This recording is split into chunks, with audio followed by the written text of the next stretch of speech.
సాపేక్ష అదనపు విలువ దోపిడీ యొక్క రూపాలు.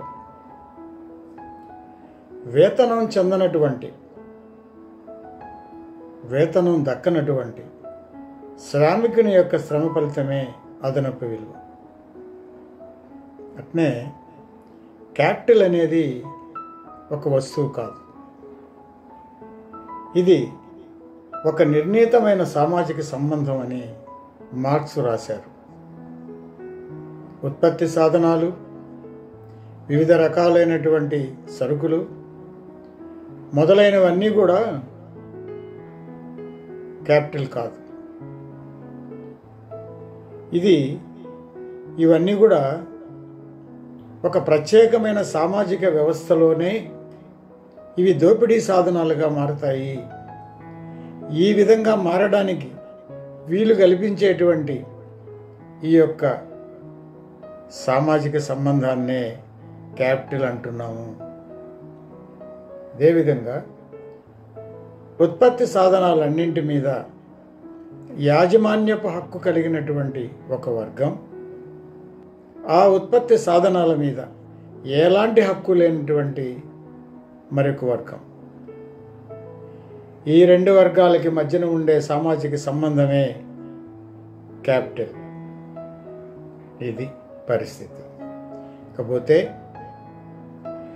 శ్రామికుని యొక్క శ్రమ నుంచి సాపేక్షాదన విలువని గుంజేందుకు యజమానులు వివిధ రకాలైనటువంటి పద్ధతులు ఉత్పత్తి విధానంలో, ఉత్పత్తి క్రమంలో అవలంబిస్తుంటారు. అందులో ఒకటి నిరుద్యోగుల్ని నిల్వ చేసి పెట్టుకోవడం, అంటే శ్రమశక్తిని రిజర్వ్గా ఉంచుకోవడం. సరుకులు ఉత్పత్తి చేయడం కోసం స్థిర పెట్టుబడి భాగంతో పాటు మానవుని శ్రమ కూడా తప్పనిసరిగా అవసరం అవుతుంది. ఇది చేరితేనే సరుకుల యొక్క ఉత్పత్తి జరుగుతుంది. కాబట్టి పెట్టుబడిదారులు ఇతర ముడి సరుకులతో పాటుగా శ్రమశక్తిని కూడా రిజర్వ్ చేసి పెట్టుకుంటారు, నిల్వ చేసి పెట్టుకుంటారు. ఇప్పుడు ఉదాహరణకి ఒక నూలు మిల్లు యజమాని ఉన్నాడు అనుకోండి. ఆయన ఉత్పత్తి కోసం దూది, అంటే కాటన్, ఈ యొక్క దూది అనేటువంటి ముడి సరుకుని నిల్వ చేసి అందుబాటులో పెట్టుకుంటాడు. అట్నే ఇంధనాలు వగైరా ముడి సరుకులు కూడా ఉత్పత్తి కోసం వాటిని నిల్వ చేసి పెట్టుకుంటాడు. శ్రమశక్తి అనబడేటువంటి సరుకు దానిని బయటికి తీసి విడిగా ఉంచడానికి వీలు కాదు. అది శ్రామికుని యొక్క శరీరంలో ఇమిడిపోయి ఉంటుంది. అందుకని పనిచేయగలిగినటువంటి శ్రామికుల్ని నిరుద్యోగులుగా ఉంచి మార్కెట్లో నిల్వ చేసి పెట్టుకుంటారు, లేబర్ మార్కెట్లో నిల్వ చేసి పెట్టుకుంటారు పెట్టుబడిదారులు. ఈ నిరుద్యోగులు పని కోసం ఎదురు చూస్తూ ఉండాల. యజమానికి ఇప్పుడు అవసరమైతే అప్పుడు పిలిస్తే పరిగెత్తుకుంటూ పోయి పనిలో చేరి ఆ ఉత్పత్తి క్రమంలో పనిచేసి పెట్టాలి. ఇది పరిస్థితి. ఈ శ్రామికులు పని కోసం సాటి కార్మికులతో ఒకరితో ఒకరు పోటీ పడుతుంటారు. పని దొరికితే చాలు అనేటువంటి పరిస్థితుల్లో వీళ్ళ నుంచి పెడతారు. శ్రమశక్తి అనేది అతి ముఖ్యమైన సరుకు. అది కొరత ఏర్పడకుండా ఈ పెట్టుబడిదారులు ఎప్పుడు జాగ్రత్త పడుతుంటారు. అందుకనే ఎప్పుడు నిరుద్యోగుల్ని రిజర్వ్గా ఉండేట్టు వాళ్ళు చూస్తారు. ఈ నిరుద్యోగుల్ని రిజర్వ్ చేసి లేబర్ మార్కెట్లో పెట్టుకుంటారు. ఈ యొక్క శ్రమశక్తి అనబడే సరుకు అమ్మకం కొనుగోలు జరిగే స్థలమే, ఆ యొక్క వేదికే లేబర్ మార్కెట్టు. ఇప్పుడు కూరగాయల మార్కెట్టు, పూల మార్కెట్టు, పండ్ల మార్కెట్టు, చేపల మార్కెట్టు, ఇట్లా మార్కెట్లు ఉంటాయి కదా. అట్నే లేబర్ మార్కెట్ కూడా ఉంటుంది సమాజంలో. ఇక్కడ సరుకు, అక్కడ పూలు పండ్లు అయితే ఇక్కడ సరుకు వచ్చే శ్రమశక్తి. అమ్మేవాడు శ్రామికుడు, కొనేవాడు యజమాని. అమ్ముడు పోయే సరుకేది? మానవుని శ్రమశక్తి. పెట్టుబడిదారీ విధానం, నిరుద్యోగం తోడు నీడ అని కార్ల్ మార్క్స్ చెప్పి రుజువుపరిచాడు ఆయన. నిరుద్యోగం పెట్టుబడిదారీ విధానం సృష్టించిందే. ఈ నిరుద్యోగాన్ని పెట్టుబడిదారీ విధానం సృష్టించిందే. వాళ్ళకి ఎప్పుడు పిలిస్తే అప్పుడు, ఎప్పుడు అవసరమైతే అప్పుడు పనులు చేతి కింద ఉండాల. అది ఏ రకమైన పనులైనా కావచ్చు. అందుకనే ఎప్పుడు వాళ్ళని స్టోర్ చేసి పెడతారు రిజర్వ్గా. ఈ తరహా ఉత్పత్తి విధానం ఉన్నంత వరకు నిరుద్యోగం కూడా ఉంటుంది. ఇప్పుడు మార్కెట్లో సరుకులు సప్లై ఎక్కువైంది. ఎక్కువైతే వాటి డిమాండ్ తగ్గిపోద్ది. డిమాండ్ తగ్గిపోతే వాటి ధర కూడా తగ్గిపోద్ది. అట్నే పని చేయడానికి ఎదురు చూసేవాళ్ళు ఎక్కువైపోయారనుకో, శ్రమశక్తిని అమ్ముకునే వాళ్ళు ఎక్కువైపోయారనుకో, ఆ సరుకు యొక్క డిమాండ్ తగ్గిపోయి దాని ధర కూడా తగ్గిపోద్ది. అంటే తక్కువ కూలికి లేదా తక్కువ జీతాలకైనా సరే పనిచేయడానికి సిద్ధపడేటువంటి ఒక వర్గాన్ని తయారు చేసి పెట్టుకుంటారు. ఇప్పుడు ఒక 8 గంటల పనిదినంలో రోజుకి 400 రూపాయల కూలి ఉంది మార్కెట్లో అనుకుందాం. అప్పుడు ఎట్టుంటుంది? 4 గంటల అవసర కాలం, 4 గంటల అదనపు కాలం ఉంటుంది ఆ పనిదినంలో. పనులకు డిమాండ్ తగ్గిపోయింది, కూలి రేట్లు తగ్గిపోయినాయి. 300 రూపాయలకే పనికి పోవాల్సిన పరిస్థితి ఏర్పడింది. అప్పుడు ఎట్టుంటుంది? 3 గంటలే అవసర కాలం అయ్యి 5 గంటల అదనపు కాలం అయిపోద్ది ఆ పనిదినంలో.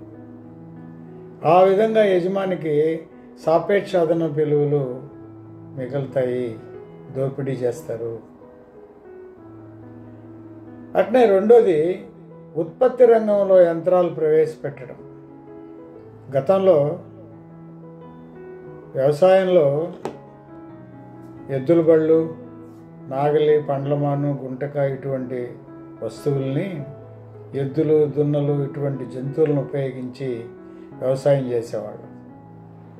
క్రమంగా అవన్నీ పోయి ట్రాక్టర్ అనే యంత్రం వచ్చేసింది. అట్నే నారు వేసే యంత్రం, వరి కోసే యంత్రం, కుప్ప నురిసే యంత్రాలు ఇవన్నీ వచ్చాయి.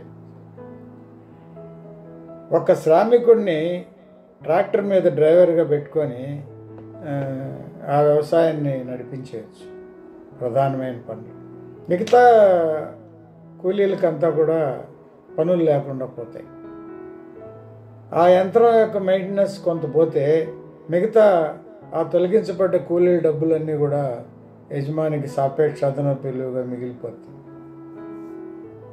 ఇంకో ఉదాహరణ చూద్దాం. ఒక ఫ్యాక్టరీలో, ఒక సబ్బుల ఫ్యాక్టరీలో 10 మంది కూలీలు ఉన్నారు అనుకోండి. ఆ 10 మంది ఉత్పత్తిలో పనిచేసి ఒక పనిదినంలో 1000 సబ్బులు తయారు చేస్తారు అనుకుందాం. ఆ యజమాని ఒక యంత్రం తెచ్చిపెట్టాడు, ఒక మిషన్ తెచ్చిపెట్టాడు.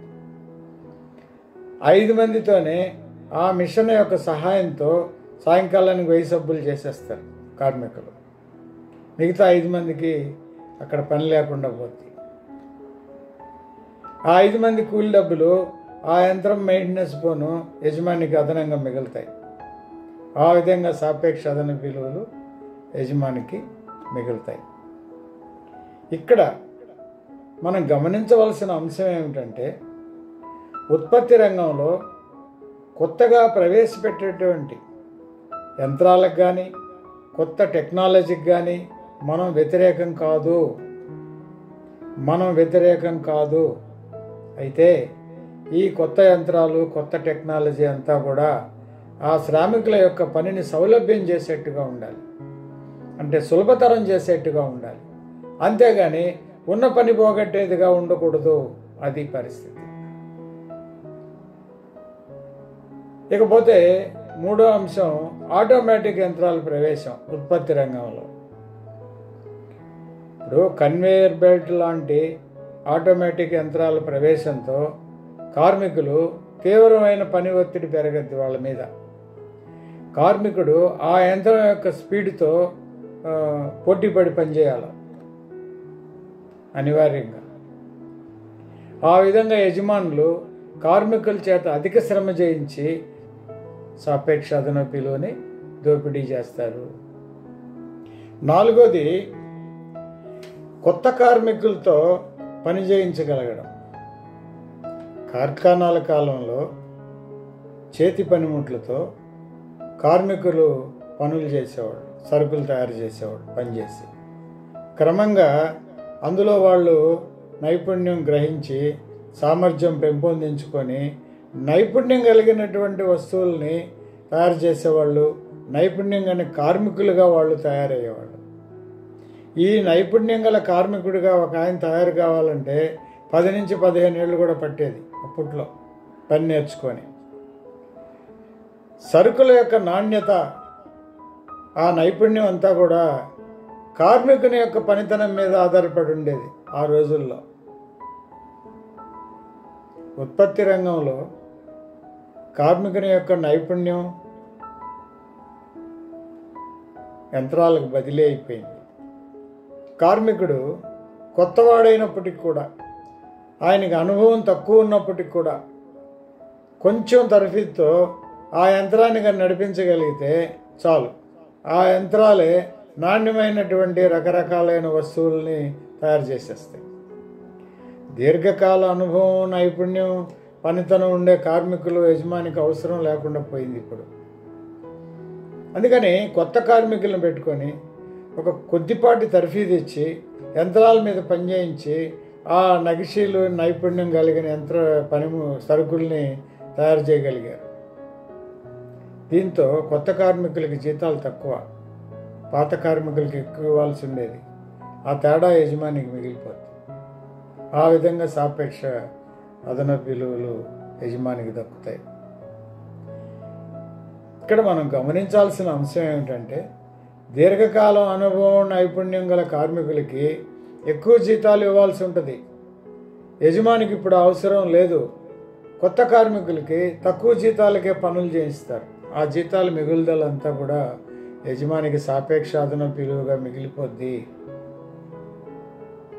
పోతే స్త్రీలు, కుటుంబంలోని స్త్రీలు పనికి రావడం, పనుల్లోకి రావడం, పెరిగిన ఖర్చులు, కుటుంబ అవసరాలు రీత్యా పురుషుల యొక్క సంపాదన చాలక కుటుంబంలోని స్త్రీలు కూడా వచ్చి పనిచేయాల్సి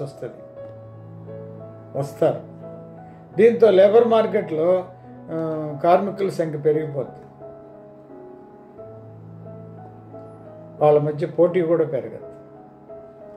పురుషుడు కార్మికుడిగా పనిచేస్తున్నప్పుడు ఆ కుటుంబంలోని ఆ కార్మికుడు, ఆయన భార్య, 2 పిల్లలు, తల్లి కానీ తండ్రి కానీ ఒకరు, మొత్తం 5 మందిని ఒక యూనిట్గా లెక్కేసి వారు కనీస జీవనానికి అవసరమయ్యేటువంటి ఖర్చులు లెక్కగట్టి ఆ కార్మికుడికి జీతంగా నిర్ణయించి ఇచ్చేవాళ్ళు. స్త్రీలు పనిలోకి వచ్చిన తర్వాత 3 యూనిట్గా చేసి ఆ మేరకు జీతాలు ఇవ్వసాగారు యజమానులు. ఆ విధంగా వేతనాలు కుదింపు జరిగి సాపేక్ష అదనపు విలువ పెట్టుబడిదారులకి మిగలడం జరిగింది. దోపిడీ చేయసాగారు. ఉత్పత్తి రంగంలో పెట్టుబడిదారీ విధానంలోనే షిఫ్ట్ పద్ధతి అనేది ప్రవేశపెట్టబడింది. ఎందుకనంటే ఈ పెట్టుబడిదారులు లాభాపేక్షతోనే సరుకులు తయారు చేస్తారు.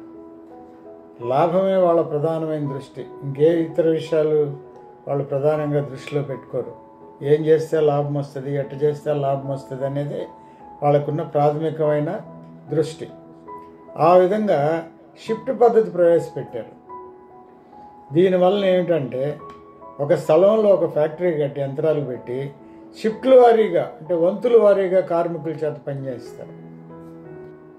2 షిఫ్ట్లు అయితే 12 గంటలు, 3 షిఫ్ట్లు అయితే 8 గంటలు, ఆ విధంగా కార్మికులు పనిచేస్తారు. దీనివల్ల యజమానికి లాభం ఏమిటి? స్థలం కలిసి వస్తుంది, యంత్రాలు అవే, ఫ్యాక్టరీ అవే, 24 గంటలు పని జరగదు, 24 గంటలు ఉత్పత్తి జరుగుతూ ఉంటుంది. కార్మికులు మటుకు షిఫ్ట్లు వారీగా వచ్చి పనిచేసిపోతుంటారు. దీంతో వాళ్ళ రోజువారీ దినచర్య అస్తవ్యస్తంగా అవుతుంది.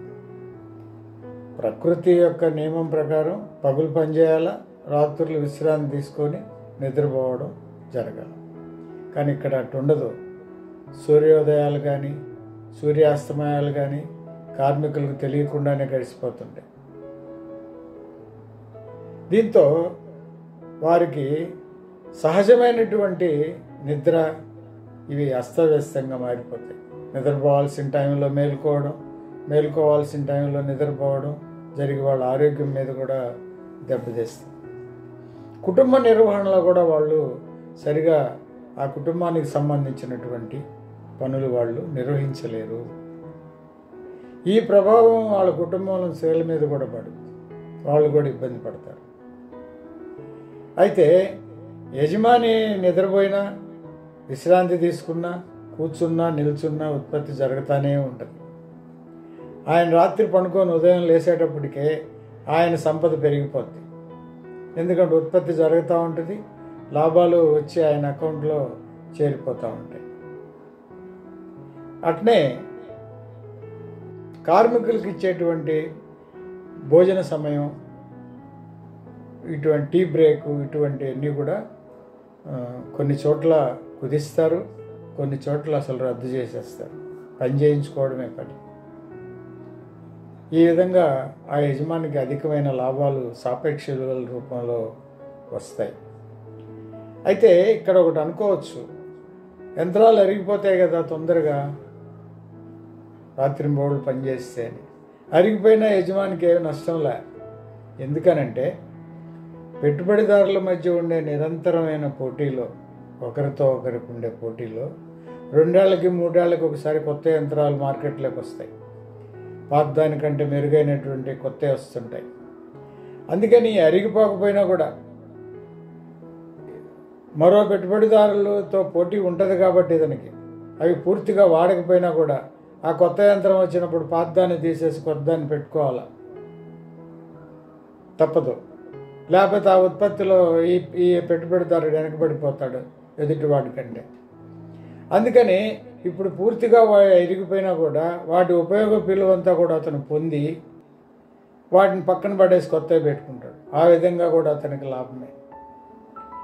ఈ విధంగా కార్మికుల చేత రాత్రింబవళ్ళు వారి యొక్క ఆరోగ్యంతో నిమిత్తం లేకుండా పనిచేయించి యజమానులు సాపేక్ష విలువలు పొందుతుంటారు. అట్నే జీవితావసరాలలో అవసర కాలం తగ్గించడం. ఒక కుటుంబ పోషణకి ఇచ్చేటువంటి జీవితావసర సరుకుల్లో 4 గంటల శ్రమకాలం ఇమిడి ఉంది అనుకోండి. సమాజంలో ఉత్పాదక శక్తి పెరిగినప్పుడు సరుకుల తయారీకి అవసరమయ్యే సగటు శ్రమకాలం తగ్గిపోద్ది. మనం అనుకున్నాం ఇంతకుముందు, ఉత్పాదక శక్తి పెరిగితే సరుకుల యొక్క తయారీకి అవసరమయ్యే శ్రమకాలం, సగటు శ్రమకాలం తగ్గిపోతుంది అని. ఆ విధంగా సమాజంలో ఉత్పత్తి శక్తి పెరిగినప్పుడు 4 గంటల శ్రమకాలం ఇంతకుముందు తగ్గి 2 గంటల శ్రమకాలానికే జీవితావసర వస్తువులు వచ్చేస్తాయి. అప్పుడు పనిదినంలో అవసర కాలం ఇంతకుముందు 4 గంటలు ఉంటుంది, ఇప్పుడు అది 2 గంటలకే తగ్గిపోద్ది. 6 గంటలు అదనపు కాలంగా అవుతుంది. ఆ విధంగా యజమాని కార్మికుని యొక్క శ్రమ ఫలితం నుంచి సాపేక్ష అదనపు విలువలు గుంజుకుంటారు. పైన చెప్పబడినటువంటి అన్ని పరిస్థితులను ఉపయోగించుకొని పెట్టుబడిదారులు కార్మిక వర్గాన్ని విపరీతంగా దోపిడీ చేయగలుగుతున్నారు. ఈ సంపూర్ణ అదనపు విలువ, సాపేక్ష అదనపు విలువ అనే 2 రకాలుగా మనకు అనిపించినప్పటికీ కూడా దోచుకోవడంలో రెండింటి సారం కూడా ఒకటే.